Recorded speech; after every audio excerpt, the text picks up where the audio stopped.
Looks like a lot of people are running late this morning.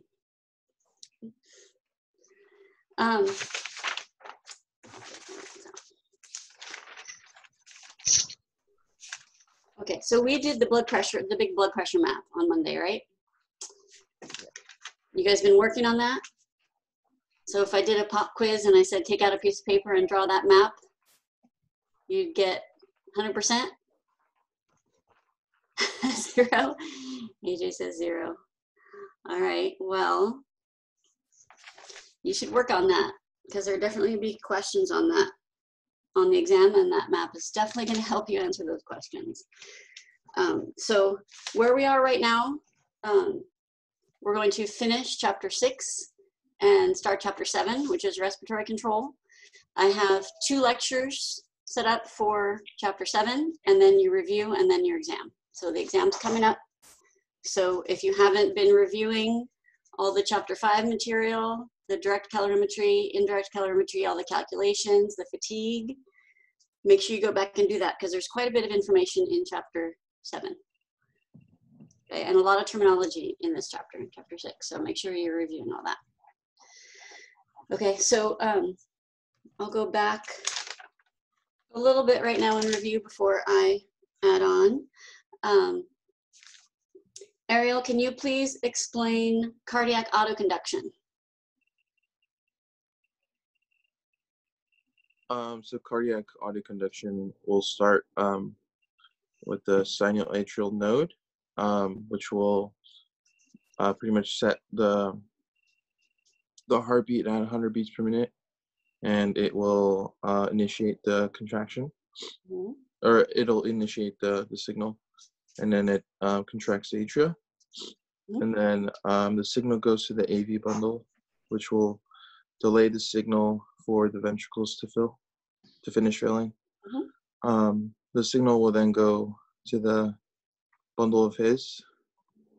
From there, the signal is going to go to the Purkinje fibers for the ventricles to contract.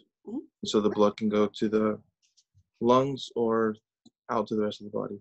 Good. And what's it, we called it cardiac autoconduction. What's the other term we can use to refer to that process? Conduction system. Well, cardiac autoconduction is one way we refer to that. The other one is intrinsic control of heart rate. Okay. So they both refer to that same thing. Okay, because that's the heart controlling itself. So Tatiana, can you please explain extrinsic control of heart rate? I'm going to be honest, I haven't been attending the class and I haven't even started chapter 6 yet. I'm sorry. Okay, that's okay. Let's see. Nicole, can you please explain extrinsic control of heart rate, or at least part of it, a piece of it?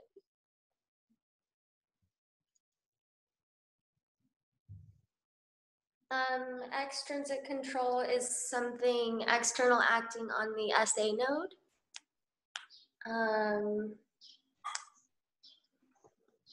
Do you want me? Give me one example of that. So the sympathetic cardiac nerve. And when the sympathetic cardiac nerve acts on the SA node, how does the SA node respond? If the nerve is very active, what happens to the heart rate? It increases. It increases. Good. Mira, did you want to say something? Or is your hand up from before? Okay, I just never lowered it. That was just for the recording. Okay, I just never lowered it, so I just noticed your hand was still up. Pam, can you give us another detail for extrinsic control of heart rate? Extrinsic control of heart rate. Give me a second.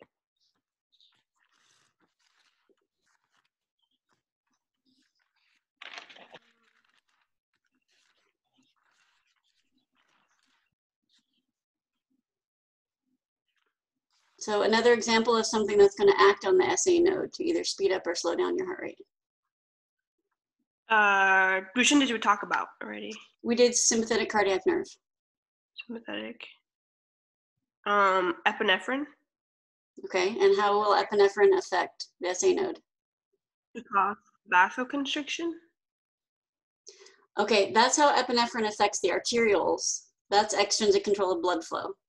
Remember I said we have extrinsic control of heart rate, which is things acting on the SA node. Extrinsic control of blood flow is things acting on the arterioles. So right now we're talking about SA node. So how does epinephrine affect the SA node?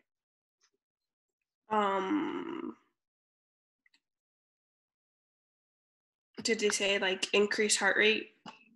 Yes. So if, yeah, epinephrine acts on the SA node to cause heart rate to increase. Good. Emma, can you give me the third one? Parasympathetic, the vagus nerve. Mm-hmm. And how does the vagus nerve affect the SA node? I'm sorry, go ahead. Slows down the heart rate. Yes, so if the vagus nerve is active, it slows down the heart rate. So then we have that graph, right? As intensity increases, heart rate increases.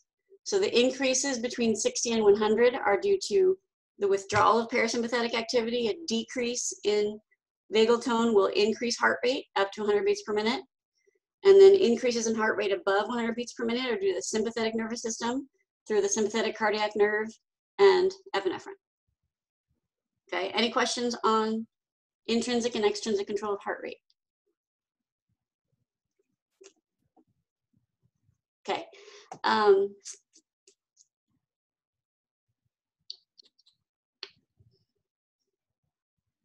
Justin, can you please explain extrinsic control of blood flow?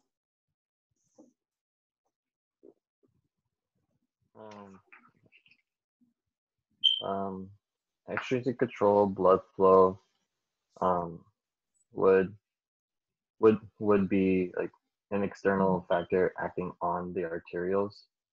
So, for example, vasoconstriction in the arterioles would be caused by epinephrine. Perfect. Andrew, can you please explain intrinsic control of blood flow?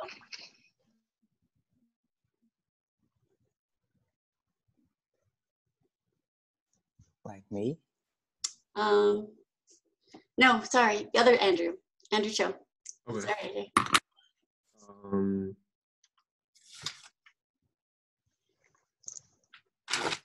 You can pass if you don't have it. Okay, can I pass? Sure, of course. Edwin disappeared. Armand, can you please explain intrinsic control of blood flow? Yeah, as oxygen decreases, CO2 decreases, increases, lactic acid increases, hydrogen increases, temperature increases, and pH decreases in the blood in response to increased exercise intensity, then the baroreceptors sense that, and they trigger vasodilation in the arterioles, right? Baroreceptors? Oh no, the chemoreceptors. Chemoreceptors. Baroreceptors is the pressure. Good. So this is at the exercising muscle. So make sure when you list those conditions, specify that those conditions are created at the active muscle, at the exercising muscle, which triggers vasodilation, brings in blood flow to the muscle. Very good. And the term for that, we have epinephrine trying to cause vasoconstriction, and the chemoreceptors trying to cause vasodilation. And the chemoreceptors win, and we end up getting vasodilation at the exercising muscle. What's the term for that? Anyone? Sympatholysis. Sympatholysis. Good. Very good. Okay. Lizette, definition of stroke volume. Isn't it the amount of blood pumped by the left ventricle per beat? Mm-hmm. And So the formula? It would be stroke volume equals heart rate times. No, this one's the end-diastolic volume minus the end-systolic volume, right? Yes. Juan, definition of cardiac output.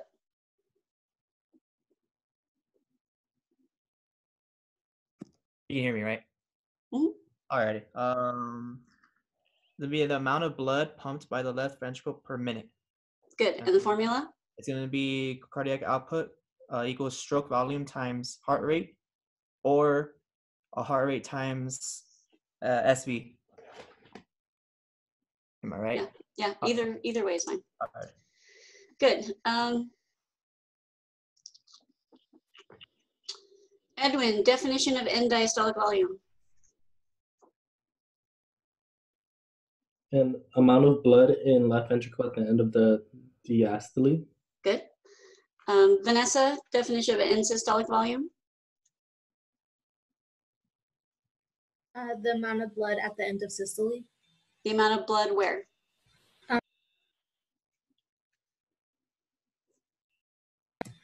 Sorry, in the left ventricle. In the left ventricle, good. Nancy, what is systole?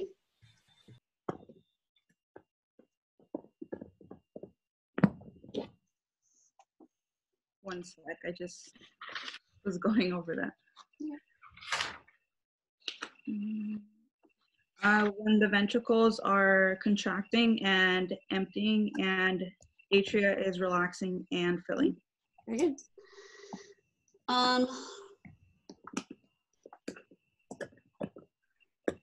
Christian, what is diastole?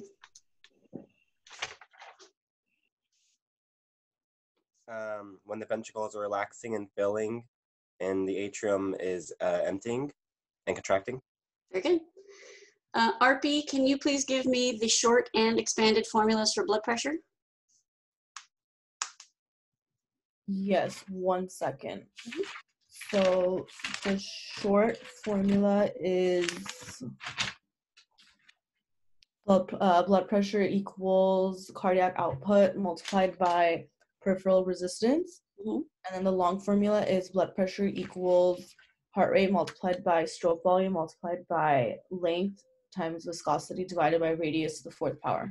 Perfect. Thank you. Okay. So what I'd like to do is pull up the whiteboard to draw the map for acute controlled blood pressure, but I don't want you guys reading your notes. I want you guys to try to remember it. So if you could close your notes and then try to walk me through drawing this. Only the host can share in this meeting. It's not letting me share. Uh-oh. Here.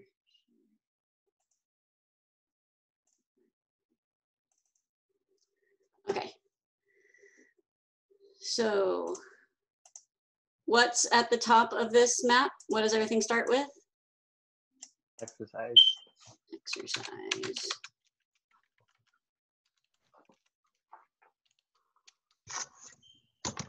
Okay, which triggers? Epinephrine. Say that again? The release of epinephrine? Not yet. Oh, okay. We have a sensory receptor here. Baroreceptors. Baroreceptors that are going to send a signal to the brain. Brain. The brain. Okay. Let me draw the lines in here. Okay, the brain is going to respond in two different ways. What are they? Increased and decreased system and the sympathetic nervous system. So we have a decreased parasympathetic nervous system activity, which is going to cause increased vagal tone or increased vagal tone. Is it increase or decrease vagal tone? Decrease. A decrease in parasympathetic, because this is going from rest to exercise. So think about that heart rate map, the heart rate graph. As heart rate increases with intensity, that's a withdrawal of the parasympathetic system, a withdrawal of vagal tone. Because if vagal tone increases, heart rate decreases. So this is going to be a decrease in vagal tone, acting on the SA node. This A node, which is the effector. And how is the SA node going to respond to that? Increase heart rate. We're going to increase heart rate, which is going to increase cardiac output. Increase cardiac output, which is then going to increase blood pressure. Increase blood pressure. Good. So I'm going to box my SA node because it's the effector and make sure I have arrows in here because it's causative. One thing is causing the next. Okay, everybody okay with that? Okay. What's the other way the brain can respond here? Increase sympathetic nervous system activity. activity, and how many different ways does that respond? 3. The 3? 3. Release epinephrine. Is it 3 or is it 2? Oh, 2 and then 2. What are the 2? Sympathetic cardiac nerve and epinephrine. Epinephrine. So should we not be including norepinephrine with epinephrine? You can. I'm just simplifying it. Okay. Yeah, but yes, they go together. Sympathetic cardiac nerve. Okay, what does the sympathetic cardiac nerve act on? It acts on the SA node. SA node, so we can connect it there. Okay, how many branches from epinephrine? 3.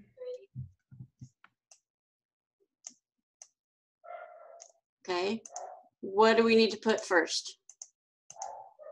The SA node.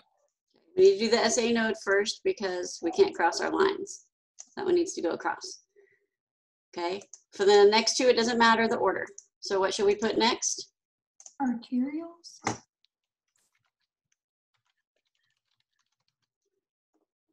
Okay, how do the arterioles respond to epinephrine? Vasoconstriction. I'm only hearing like 2 people respond, so I know it's a pain to unmute yourself to respond. Okay, vasoconstriction causes Decrease in vessel radius. decreased vessel radius, which causes Increased resistance. good, which increases blood pressure. So I'm gonna put my arrows there. Okay, everybody okay with that pathway? Going to box my arterioles. That is an effector. Okay, make sure you can identify your effectors. Okay, what's the other pathway for epinephrine? Left ventricular myocardium. Myocardium. Myocardium. And how does the left ventricular myocardium respond to epinephrine? Increases contraction strength.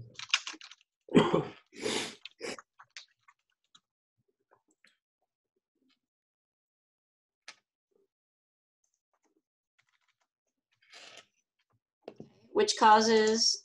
Increase in stroke volume. Which causes? Increased heart rate. Increase in stroke volume does not cause increase in heart rate. Increase in cardiac output. There we go.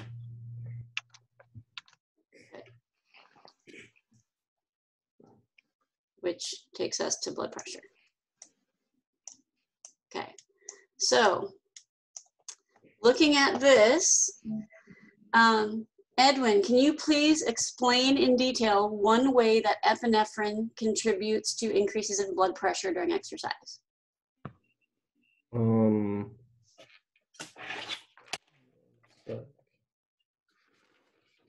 you want me to repeat the question? No, can I pass on that? Sure. Let's see. Erica Hernandez, can you please explain in detail one way epinephrine contributes to increases in blood pressure during exercise?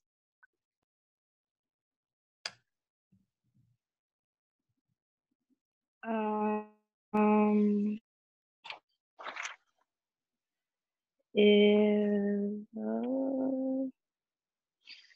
not really sure. Okay, so the whole point of this map is to help you follow that train of thought. Rodolfo, can you do it, please? Epinephrine acts on the SA node, which increases heart rate, and increases cardiac output, which increases blood pressure. Perfect, thank you. AJ, can you do another one, please?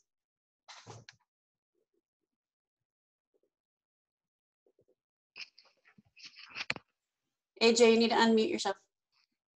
All right. Epinephrine affects the left ventricular myocardium, which by increasing the contraction strength, which increases the stroke volume and increases the cardiac output, which increases blood pressure. Great, thank you. Gwen, can you do another one? Epinephrine acts on the arterioles, which causes vasoconstriction, decreasing the vessel radius and increasing peripheral resistance in order to increase blood pressure. Very good. Nick, can you please explain how the parasympathetic nervous system is involved in increases in blood pressure during exercise? Yeah, so when the parasympathetic nervous system is active, that means it's going to lower the heart rate. So when it's not active, the vagus nerve will cause the heart rate to increase because there's less activity on the heart. Okay, so which of those is happening during exercise? It's the parasympathetic nervous system is decreased. So there's an increase in vagal tone, which acts on the SA node, increases heart rate, increases cardiac output, and then increases blood pressure. Okay, but you said increase in vagal tone. Right. Decrease in vagal tone. Oh, no, yeah, decrease in vagal tone. Yeah. Okay, so does everybody understand how to use this map to help you navigate those questions? I have a question. Yes. So the left side happens until 100 BPM, and then the right side happens. Is that how it is? More or less, yes. I mean, it's not, the body's not that black and white. You actually do release a little bit of epinephrine in anticipation of exercise. Like if you know you're about to go for a run in 10 minutes, your body will release a little bit of epinephrine before you even start running. So the systems are not that black and white, one's on, the other's off. But in general, yes, it's mostly the parasympathetic system below 100 and mostly the sympathetic system above 100. Ariel says on the exam, can we just write epinephrine as opposed to epinephrine and norepinephrine? Yes, if you're asking something else, I'm not sure. Mentioned both, yeah. I'm okay with just mentioning epinephrine without the norepinephrine. Tatiana, go ahead. What does the SEN stand for on the chart? Sympathetic cardiac nerve. Okay. Okay, good. Any other questions here? Okay, so we talked about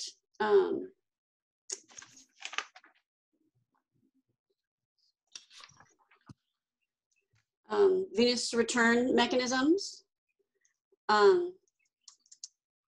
Josue, can you just name the 3 venous return mechanisms? You don't have to explain them. The 3 is decrease in length, viscosity is decrease, and increase in radius. You said decrease in length? Mm-hmm. Decrease in length? Say the others? Viscosity is a decrease and an increase in radius. And those would cause what to happen to peripheral resistance? Oh, wait, no, sorry. I was thinking of peripheral resistance. Yeah, those are for peripheral resistance. I asked for venous return, didn't I? Oh, I'm sorry. That confused me. I'm sorry. I just woke up.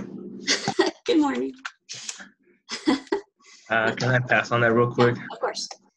Rachel, 3 venous return mechanisms. Yeah, so we have the skeletal muscle pumps. So I remember after I did my squat jumps, you said, don't sit down because we need to allow venous return.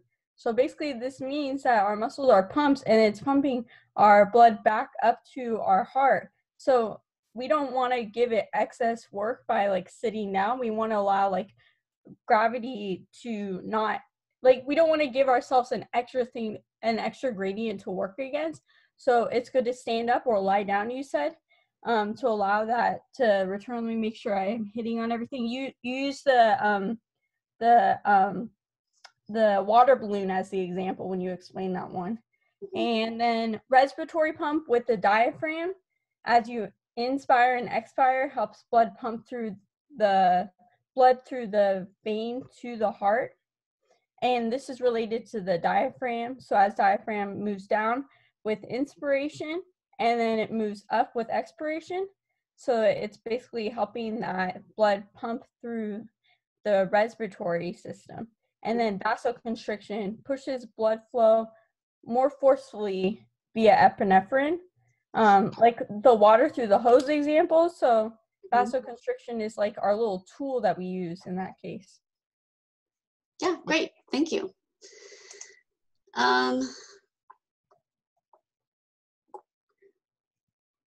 Emily, can you please explain hematocrit? Hematocrit is what percentage of blood is the formed elements. Good. So the formula for that is? It's going to be formed elements divided by the total. Total volume, blood volume. Blood volume.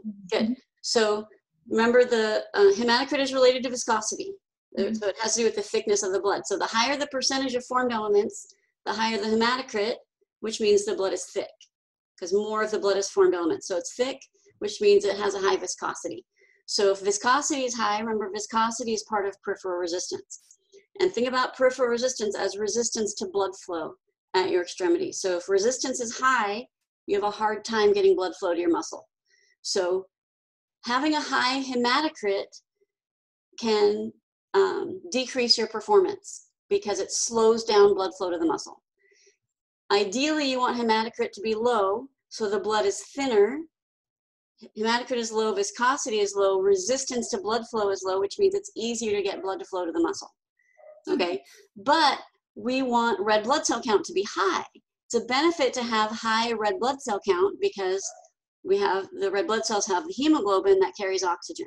So the more red blood cells we have, the more hemoglobin we have, the more oxygen we can carry.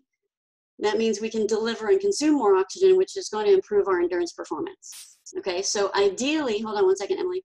Ideally, we have increased red blood cells with decreased hematocrit. And the only way we can achieve that is by having also an increased plasma. Okay, so if we can increase red blood cell count and increase plasma, then we have the increased oxygen carrying capacity from the hemoglobin, but we have the decreased hematocrit because we have the extra plasma. And that is exactly what happens as a response to endurance training, which we're going to talk about after the midterm. If you do regular endurance training, your body produces more red blood cells, so you have a higher oxygen carrying capacity. It also produces more plasma so that you have a decreased hematocrit, increased blood flow to the muscle. Okay, Emily, go ahead. So does this relate to why you need to be super hydrated and everything before you're going to do exercise as well? Because that would decrease the viscosity, right? It would make it easier. Okay. Correct. So being well hydrated is going to help you with exercise. And also we talked last time about altitude training. When you're at altitude, like when my daughter would travel with her volleyball team to locations that were at altitude, the coaches would just be saying, drink water, drink water, drink water, drink water. But nobody really knows why. You just know that you're supposed to drink a lot of water when you're at altitude.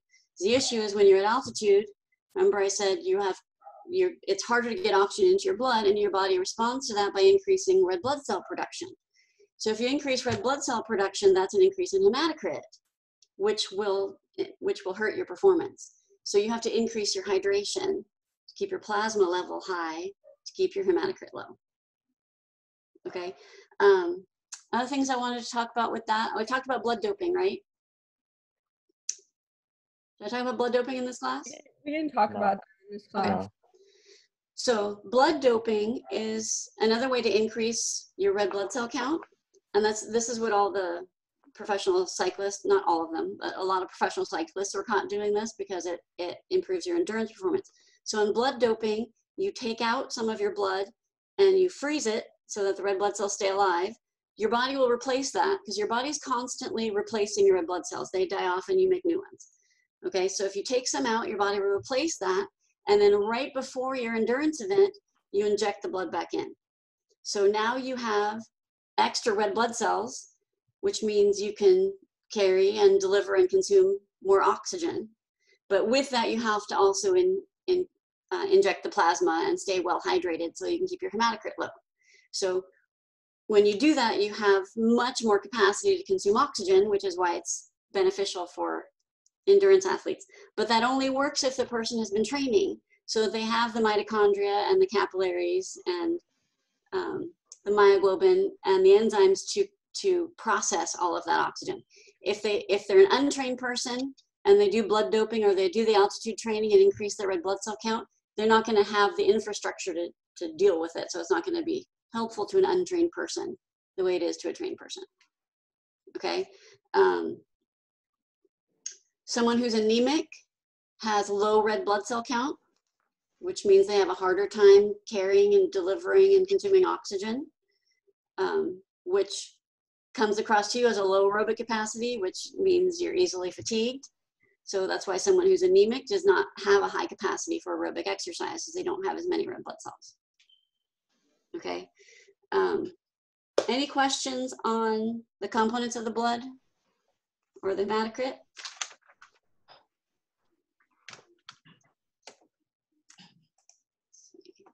Okay, I have one more topic in this chapter, and that is,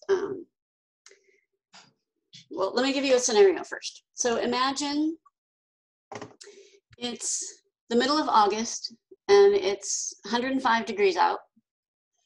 And okay, so the night before you went to a party and you ate an entire pizza and drank an entire 6-pack of beer.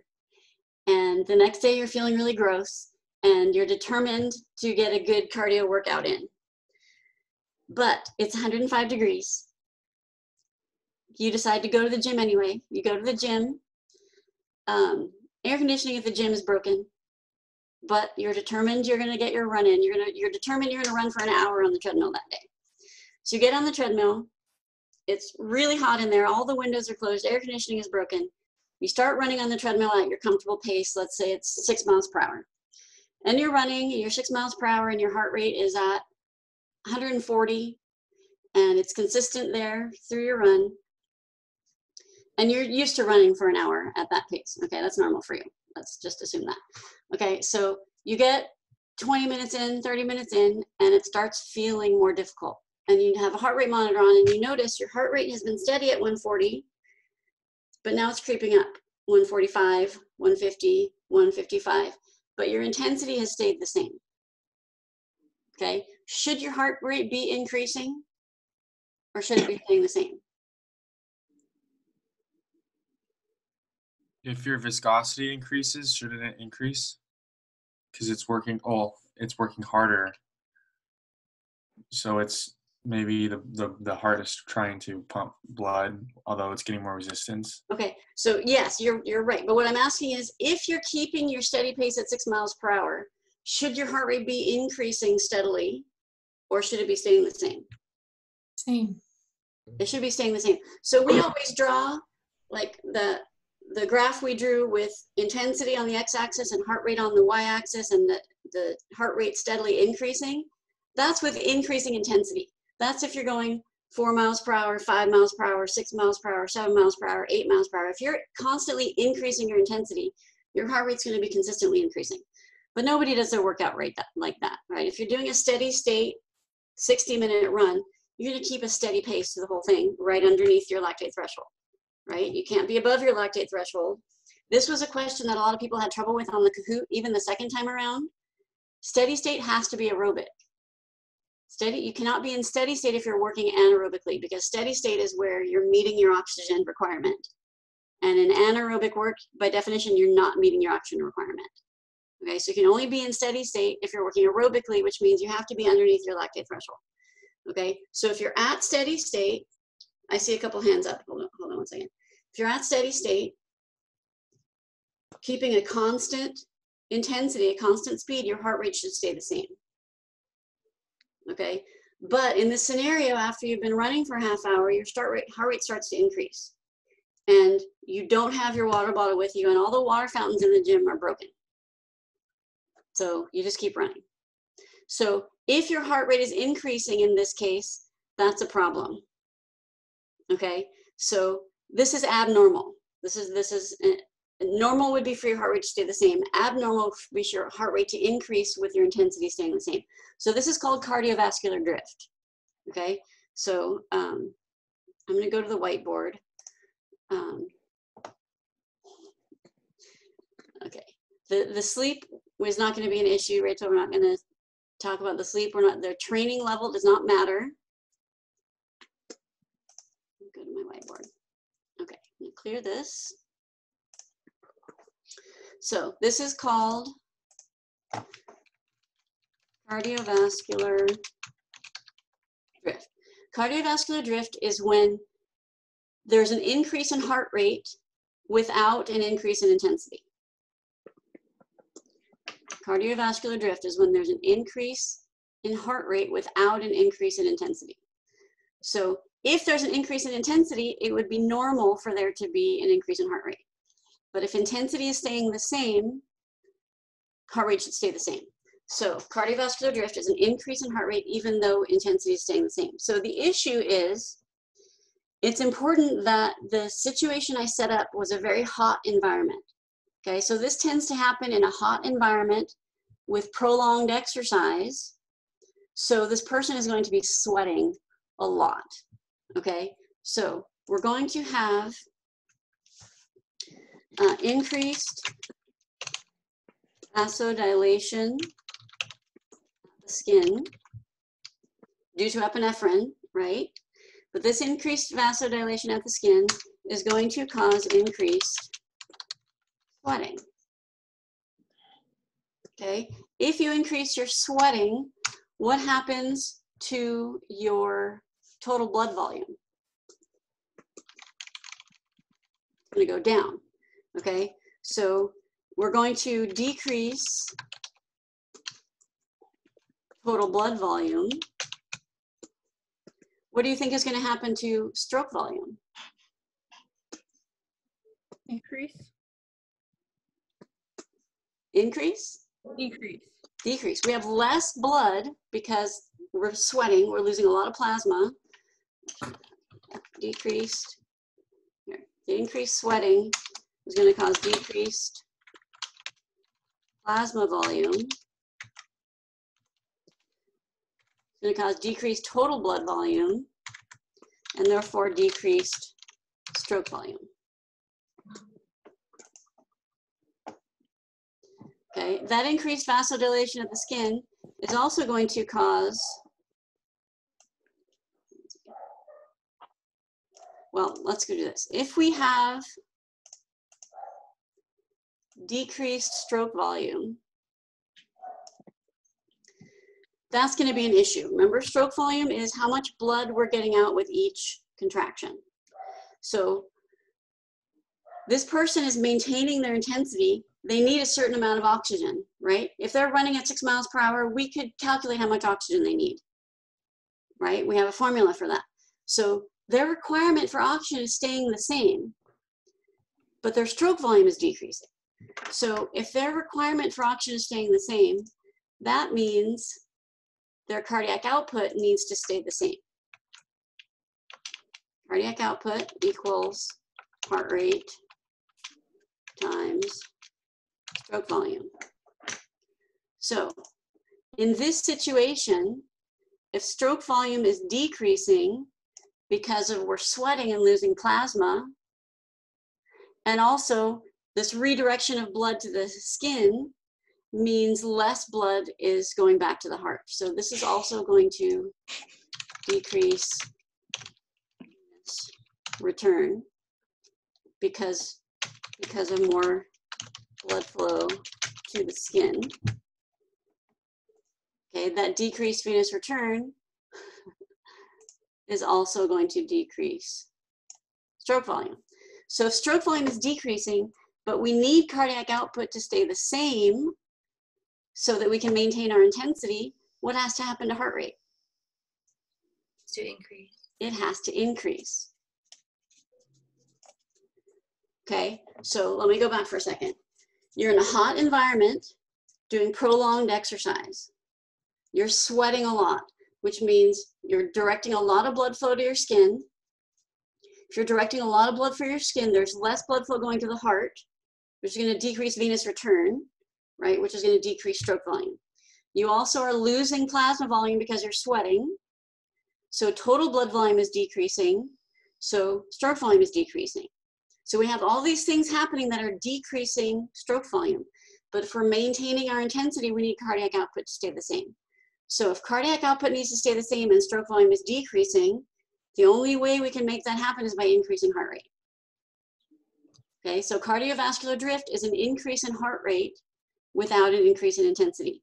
The reason heart rate is increasing is to account for the decrease in stroke volume because of these conditions. Okay, I had a couple of hands come up. Let me go see. Hold on, let me save this. Save. Stop share so I can see whose hands are up. Let's see, chat.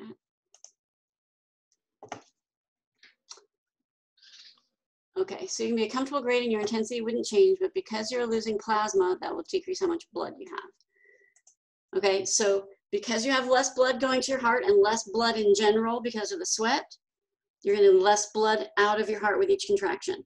So in order to maintain your intensity, you have to increase your heart rate. Okay, so key to that is also maintaining your intensity. Okay, so look at the definition of cardiovascular drift.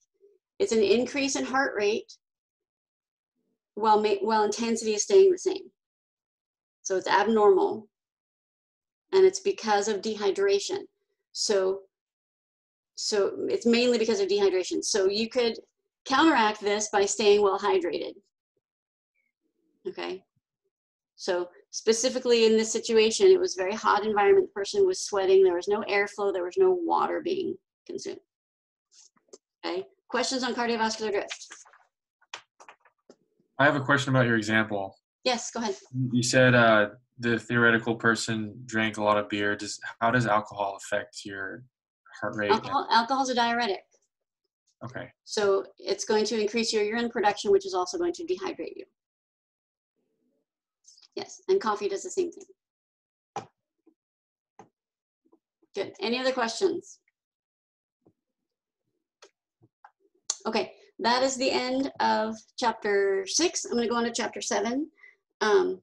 So by the way, with the quizzes, I have, hold on one second, Vanessa. I have the quiz dates due, but what I'm going to do, because things are so crazy right now and everybody's missing the quizzes, and I know everybody has different responsibilities and everybody's being affected differently by everything that's going on, and some people are being really affected by this, and I totally understand that. I'm going to open all the quizzes for those of you who missed them. I'm going to reopen them, and they're all going to be due the day of the midterm at 8 a.m., just like I did last time. Okay, so if you missed it, don't worry about it. I'm going to reopen it. Okay, so same thing for this chapter 6 quiz. It's not going to be due. I might have a due date there now, but I'm going to change it so that it will be open and available to you till 8 a.m. on the day of the midterm. Okay, Vanessa, go ahead. I just have a question about chapter 6 about passive and active. I didn't really get that when we were going Passive over and active blood flow? So I'm looking at the study guidance talking about pressure gradient and yes, I did not cover that. I did not cover that. I will not ask it. I'm going to talk about pressure gradient in the respiratory system. I did not talk about pressure gradient in the cardiac system. I'm not going to ask it. Okay, thank you. You're welcome. Okay, so chapter 7 is, let me just make sure I have other chats here. Okay, those are just thank yous. You're welcome. Okay, so chapter 7 is respiratory control. So I'm going to go back to my whiteboard. Yes.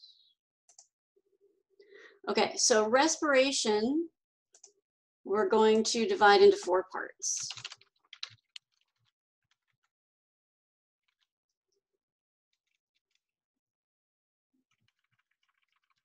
Let's say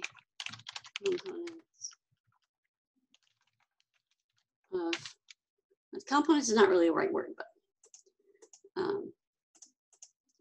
okay, first one is going to be pulmonary ventilation. Pulmonary ventilation is moving air in and out of the lungs.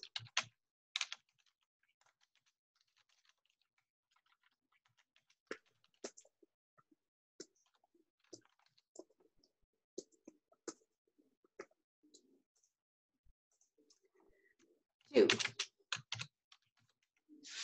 pulmonary diffusion is the gas exchange in lungs, which will be moving oxygen from the lungs into the blood and moving carbon dioxide from the blood into the lungs. That's the gas exchange of the lungs. Okay, moving oxygen from the lungs into the blood, moving carbon dioxide from the blood into the lungs. Number 3 is transportation. That will be delivering the oxygen to the muscle. And then 4 will be capillary diffusion, which is the gas exchange at the muscle.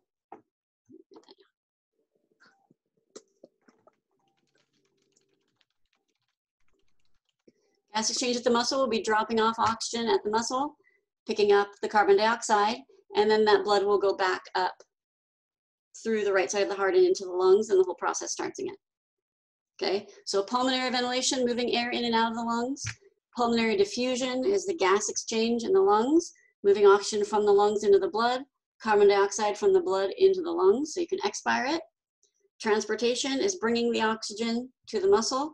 Capillary diffusion is dropping off the oxygen at the muscle, picking up the carbon dioxide, it's the gas exchange at the muscle. And then we go back to the heart and lungs and the whole process starts again. Okay, so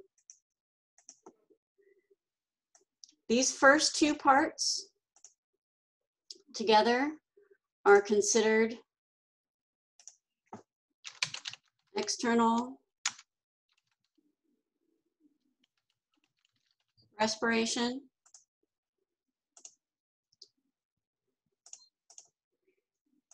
Capillary diffusion is considered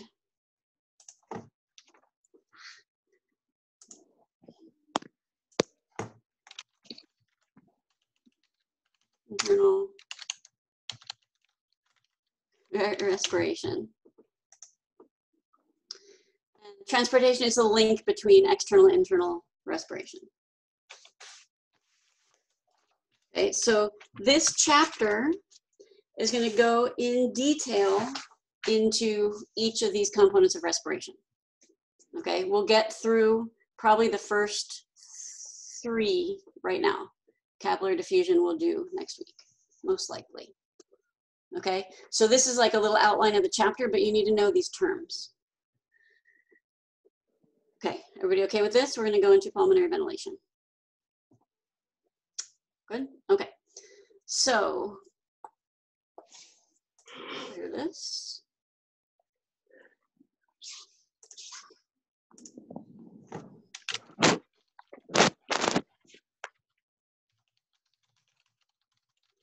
Pulmonary ventilation, we said, is moving air in and out of the lungs. So we break that into 2 parts, inspiration, just moving air into the lungs. Expiration is moving air out of the lungs.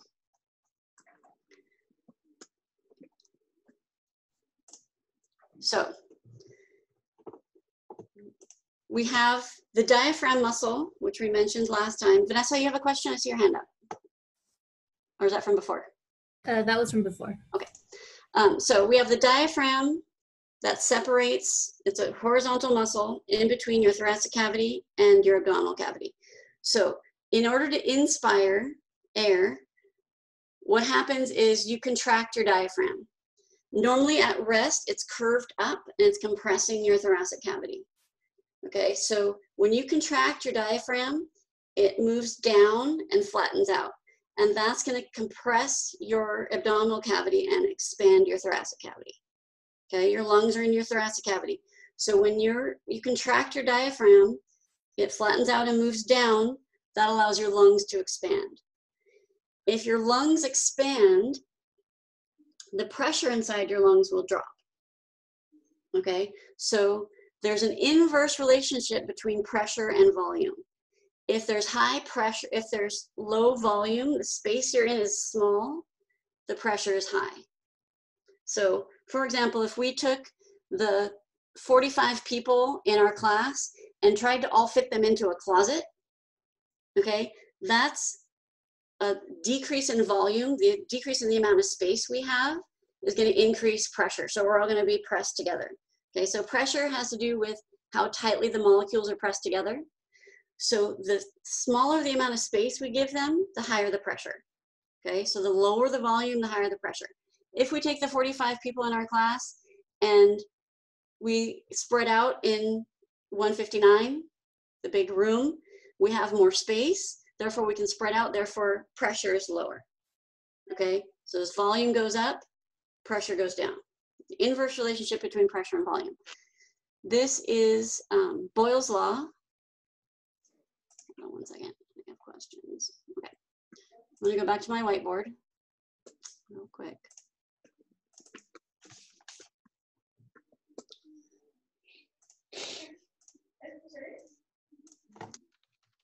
Boyle's law says there's an inverse relationship between pressure and volume. Inverse relationship means one goes up, the other one goes down. So volume goes up, pressure goes down, or volume goes down, pressure goes up. So that's related to inspiration and expiration, because as you inspire, you contract your diaphragm, it flattens out, lungs expand. If your lungs expand, that's an increase in volume, decrease in pressure. So what that creates is a pressure gradient. So when the pressure drops in our lungs, there's high pressure in the outside air relative to the pressure inside our lungs. The pressure in the outside air is higher than the pressure inside our lungs. The air will move down a pressure gradient. The air will always move down a pressure gradient from areas of high pressure to areas of low pressure, wants to equalize the pressure. Okay, so if we have high pressure in the outside air, low pressure in the lungs, the air is going to move into our lungs, down the pressure gradient. Okay, that's how we get air into our lungs. We contract the diaphragm. That allows the lungs to expand. That increase in volume creates a decrease in pressure, which creates a pressure gradient. Pressure gradient means there's a difference in pressure between the two areas. The larger the gradient, the larger the difference in pressure. Okay, the larger the difference in pressure, the faster the air is going to move. So the more you expand your lungs, the more the air is going to come in. So most people think air coming into the lungs is what causes it to expand. That's not true. Contraction of the diaphragm, no, Daisy, leave it. Contraction of the diaphragm expands the lungs. That creates a pressure gradient, which causes the air to move. Okay, so my question to you, she wants to wake up nicely. Daisy, no. Is inspiration active or passive? Active. It's active. What makes it active? Contract your diaphragm. The contraction of the diaphragm. Active means it requires a muscle contraction. So inspiration is active. It requires the contraction of the diaphragm. You contract the diaphragm, that expands, allows the lungs to expand, increase volume, decrease pressure. That's Boyle's law, which you need to know. Creates a pressure gradient. The air moves down the pressure gradient from areas of high pressure to areas of low pressure, which is inspiration. Okay, so expiration is passive. For expiration, you relax your diaphragm. When you relax your diaphragm, it goes back up into its curved position, which compresses your lungs. Compress your lungs. You guys see her? Let me see her. Puppy. Oh, That's Daisy. She wants some attention. Okay. Anyway, so you contract your diaphragm. That compresses your lungs. So a decrease in volume causes an increase in pressure. Boyle's law. Okay, so now we have higher pressure inside the lungs than we do in the outside air. Therefore, the air is going to move down the pressure gradient. From high pressure to low pressure, the air is going to move out. So is expiration active or passive? Passive. Passive. But we can make expiration active. Can you force air out more forcefully than just a regular exhale? You can forcefully exhale. You can blow out candles. That's active expiration. All you have to do to get active inspiration is to recruit additional muscles to contract your thoracic cavity. Okay, your intercostals would do that. Okay, to forcefully compress your lungs, that decreases the volume, increases the pressure, so you can actively expire. Normal expiration is passive, but it can become active if you want it to. Okay? Inspiration is always active because it requires the contraction of the diaphragm. Okay, questions on inspiration, expiration? Yeah, I have a question. You said that the larger the gradient, the what? I didn't The get faster the air will move. Oh, okay, thank you. Yeah. Is this also similar in the blood, like the compartments, so the atria, high pressure? And It is. So there's also the blood in the heart moves down to pressure gradient. So as we're contracting the atria, it creates a pressure gradient between the atria and the ventricles. So yes, but I'm not going to go into detail on that. I'm not going to ask that. I'm cutting out that content. Can you go back to the whiteboard? I didn't write down Boyle's law. Yes, it's not there anymore, but I will write it again. Oh, okay. Oh, it is still there. Boyle's law is an inverse relationship between pressure and volume.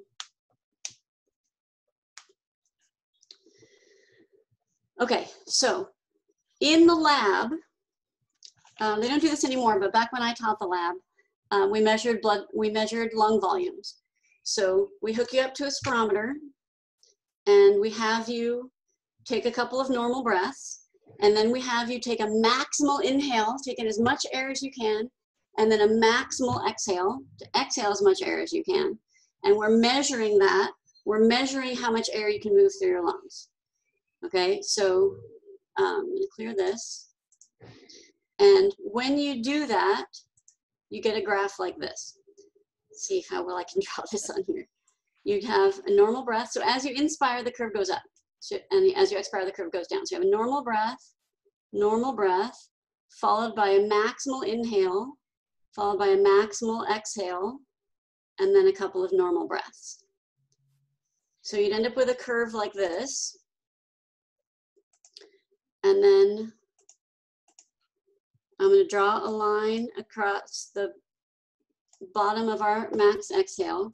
I'm going to draw a line across the top of our max inhale. This is difficult. I'm going to draw a line across the top of our normal breath. Whoops. Line across the top of our normal breath, and a line across the top of the bottom of our normal breath. Okay, and then we're going to label these volumes. Okay, so here, between here and here, actually, let me do a different color.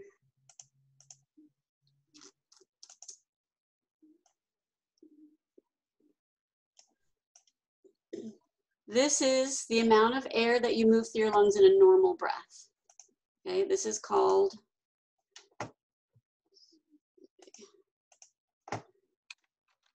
tidal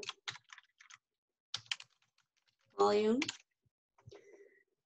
Tidal volume is the amount of air you move through your lungs during a normal breath. Tidal volume, the amount of air you move through your lungs in a normal breath.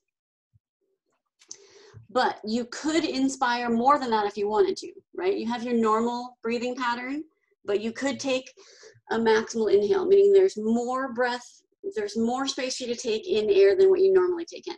So what you could take in above your normal breath, what you could take in above your normal breath is here. That is called your inspiratory reserve.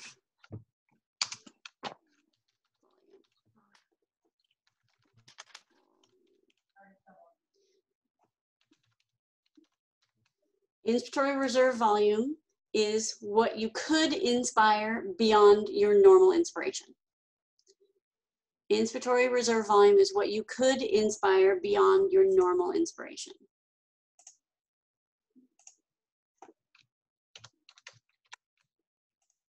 We okay so far? Okay, so with the expiration, you have a normal expiration, but we can also expire more than we do in a normal expiration, right? We can force expiration. So here is, we call it expiratory reserve volume.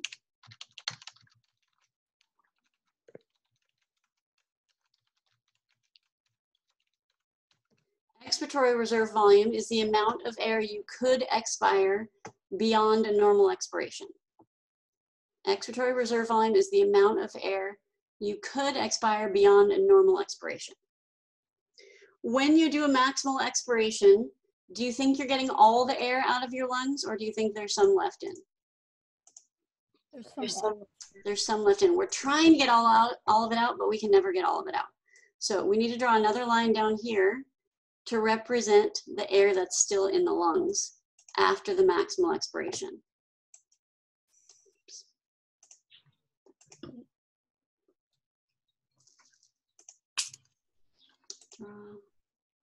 Okay, so that's here.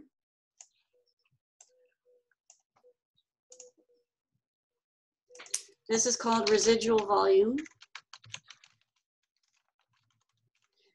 Residual volume is the amount of air left in the lungs after a maximal expiration. Residual volume is the amount of air left in the lungs after a maximal expiration.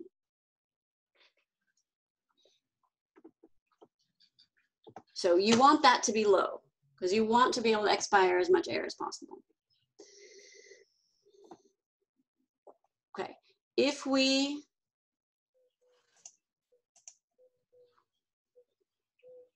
combine, go back to the inspiration.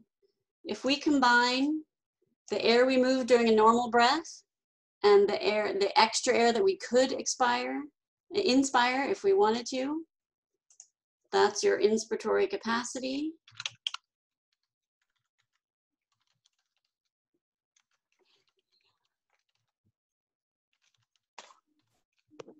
So you could say that inspiratory capacity is tidal volume plus inspiratory reserve volume.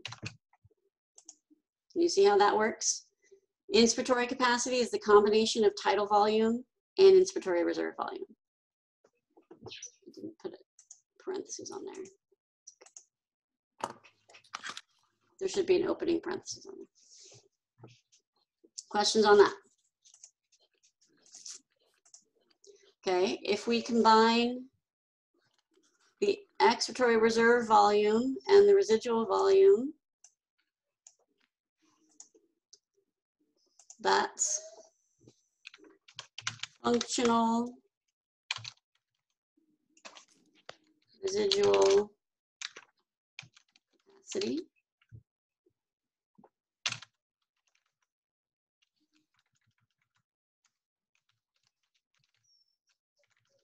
I don't know why they call it that, because it's really not functional, because you can't access that residual volume. But we could say functional residual capacity equals what?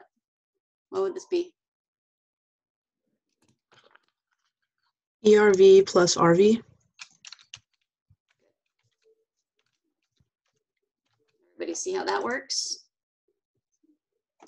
I, again, didn't open the parentheses. Okay, I have two more to add to this. Two more lung volumes. From the top of your inspiration to the bottom of your expiration, the maximal amount of air you can move through your lungs.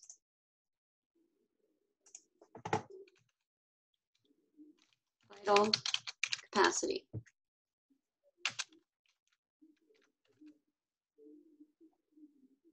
Vital capacity is the maximum amount of air you can move through your lungs in one breath. Vital capacity, the maximum amount of air you can move through your lungs in one breath.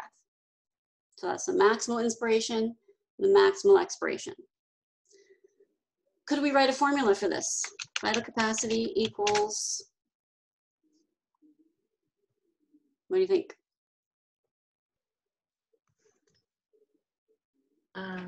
Inspiratory reserve volume plus the expiratory reserve volume. Inspiratory reserve volume doesn't include tidal volume. Oh, okay. So tidal volume, so TV plus IRV plus ERV plus yeah, just plus ERV. Right, so RV is not included in this. Yes, you could do that. So you could do tidal volume plus the inspiratory reserve volume plus the expiratory reserve volume. Yes, you can absolutely do that, and that would work, but we already have what's tidal volume plus inspiratory reserve volume. Oh, the inspiratory capacity. Right, we have the term for those combined already. So we could do inspiratory capacity plus expiratory reserve volume would be vital capacity. Okay, but you could break it down into the inspiratory reserve volume and tidal volume if you want. That would be totally fine. Okay, last one.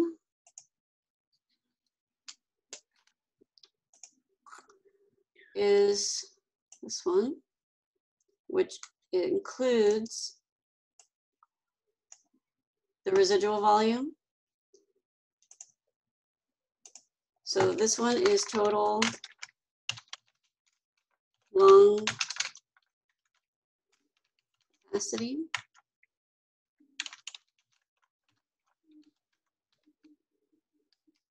Okay. Give me a formula for total lung capacity.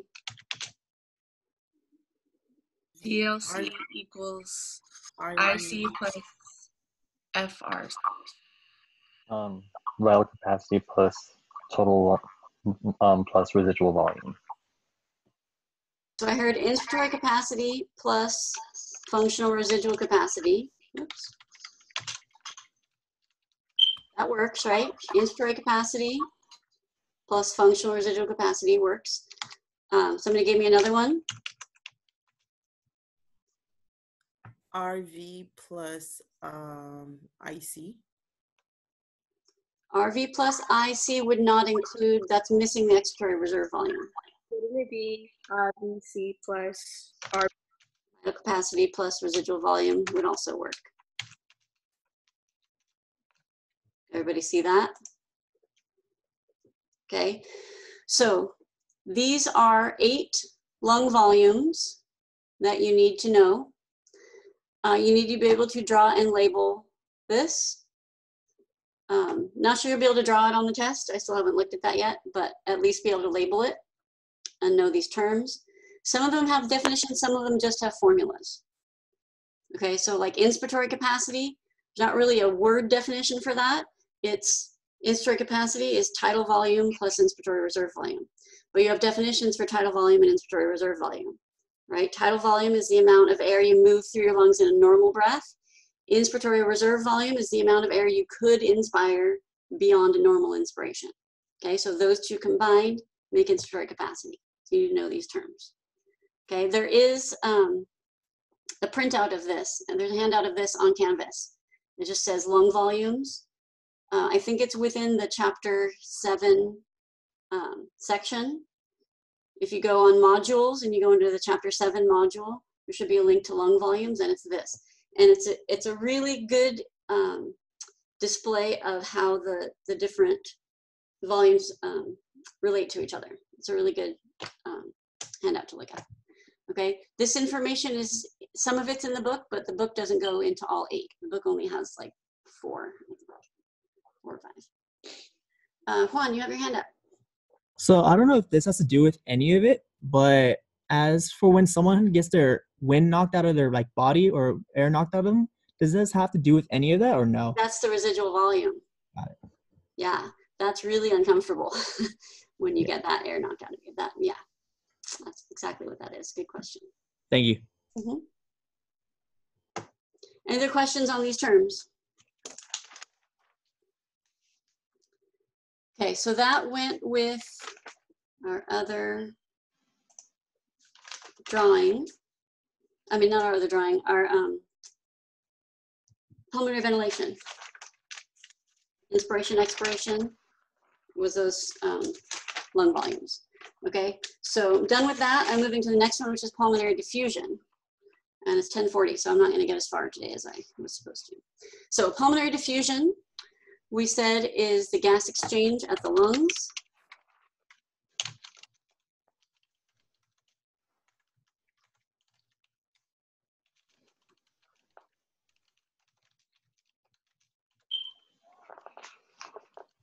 Okay, so gas exchange at the lungs.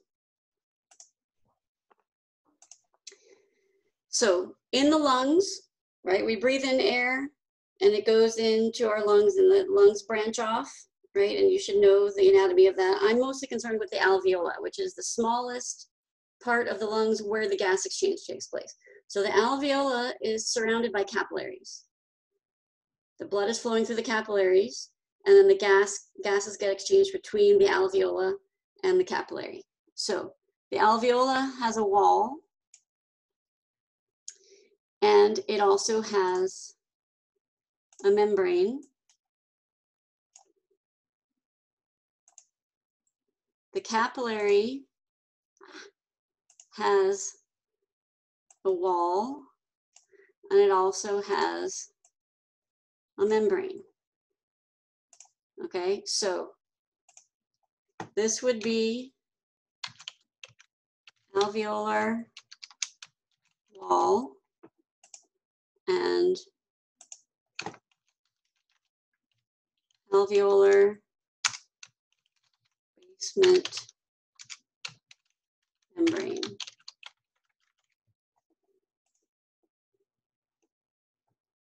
Okay, the inside one, the red one, is the alveolar wall. The yellow one is the basement membrane. And then on the other side, we have the capillary wall and capillary basement membrane. Okay, so this whole thing together, draw this, is the respiratory membrane.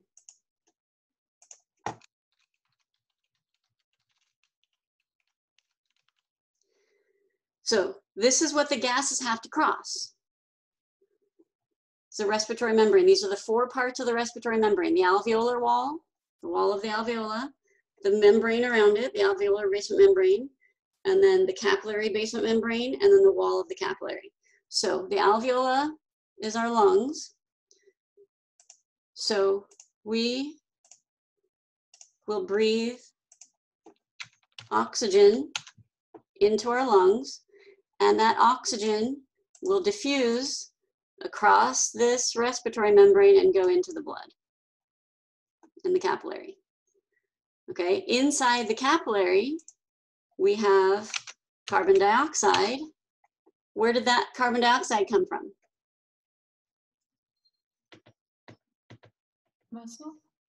Yes, carbon dioxide is produced in the muscle, right? During the Krebs cycle and the intermediate step, we produce carbon dioxide. We also produce carbon dioxide from the bicarbonate buffer in the blood. So the carbon dioxide that's produced in the muscle is dumped into the blood. Carbon dioxide is also produced in the blood with the bicarbonate buffer. That's going to travel in the blood up to the lungs, and then that carbon dioxide is going to diffuse into the lungs so that we can expire it. So this is the gas exchange that's happening at the lungs. Oxygen is going to diffuse from the lungs into the blood. Carbon dioxide is going to diffuse from the blood into the lungs. Okay, so that means this is the capillary.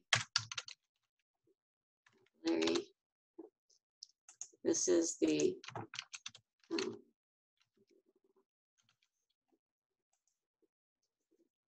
everybody okay with that? Okay, so these gases are also going to travel down a pressure gradient. So if there's a difference in pressure between the alveola and the capillary, the gas will move from high pressure to low pressure. So that's why the oxygen is diffusing from the lungs into the blood, because we're breathing oxygen into the lungs, which means there's high levels of oxygen in the alveola. There's low levels of oxygen in this blood because this blood is coming from the muscle. It's deoxygenated. So there's a pressure gradient here, so the oxygen is going to flow from the lungs into the blood down the pressure gradient. Okay, same thing with the carbon dioxide. The air you breathe in does not have very much carbon dioxide. Carbon dioxide levels are low in the lungs. Carbon dioxide levels are high in the blood because it's being produced at the muscle.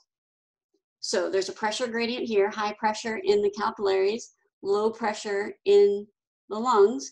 So the CO2 will diffuse down that pressure gradient from high pressure to low pressure into the lungs so we can expire it. Okay, there's a law that goes with that, but I'm out of time. So that's what we'll have to pick up on Wednesday. You guys will have to remind me that we didn't do that law. You have to remind me where we left off. Okay, so I'm gonna stop there. We will redraw this again, but you might want to screenshot it or take a quick, make sure you have it drawn because I'm gonna take it down. Everybody ready? Take it down. Okay. So that means we only have one more lecture for chapter 7. I didn't get very far in this. So there's gonna be a lot of information in the next lecture. Okay, and there are a lot of people missing. There are at least 10 people missing from this lecture. So hopefully they're getting the recordings of it. This is a lot of information. And I want you guys to do well in the next test. Typically, scores on my second midterm are lower than scores on my first midterm. So I don't think that's because the content is much harder. I think it's because people come in and work really, really hard on that first test, do really well, and then don't work as hard for the second test. But if you did well on the first test, it's because you worked hard. So make sure you're working hard for the second test. I know you have a lot going on, but you still need to do well on this test. Okay, so try to spend some time every day focusing on this information. Okay, flashcards, there's a lot of terminology here. Make sure you're doing flashcards with the terminology, drawing out the stroke volume map. Okay, and we're gonna have a couple more graphs on Wednesday coming in. Okay, you guys have any questions? Are you covering this lecture on Thursday as well, tomorrow? Yes, because of the holiday, my Monday, Wednesday class is now ahead of my Tuesday, Thursday class. So I'm doing this lecture again at 12:30 today. I'm doing this lecture again at 11 o'clock tomorrow if you want to hear it again, or Mira will make the recording available. So you can watch this as many times as you want. Okay, I do have office hours at 11, so you can ask me a quick question right now. I'll stay on for a couple minutes. Otherwise, I'll see you guys.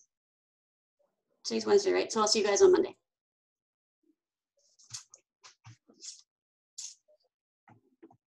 Are you going to have your full office hours at 11?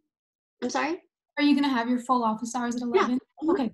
So we can I'm just going to shut down real quick right now for a minute. If you guys don't have questions, I'll come back at 11. Go take a lap. I'm going to eat. I haven't eaten yet.